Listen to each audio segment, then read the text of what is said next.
পাশে তুমি বসতেই পারো। যতটা দীর্ঘক্ষণ বসলে পরে কাউকে খুব বেশি আপন মনে হয়। দু একটা কথা তুমি হেসে বলতেই পারো। জেনে নিতে পারো কথার কৌশলে কোনো গভীর গোপন। তবে এতটা হেসে নয়, যতটা হেসে হৃদয় দুললে পরে লেখা হয়ে যাবে একটা প্রেমের কবিতা।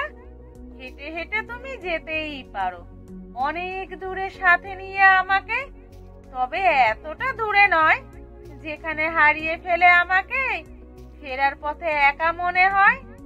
ভালো তুমি বাঁচতেই পারো, ধরতেই পারো হাতে দু একটা আঙুল, লুফে নিতে পারো ঠোঁট অন্ধকারে, হৃদয়খানে বুঝতে পারো কোনো শীত লুকানো সন্ধ্যায়, একান্ত গোপন ফাগুনে। তবে মিনতি করি তোমাকে, এতটা কাছাকাছি আসতে যেও না, দীর্ঘকাল ভালোবাসতে যেও না। শেষে দুঃখ ছাড়া হয়তো দেওয়ার কিছুই থাকবে না।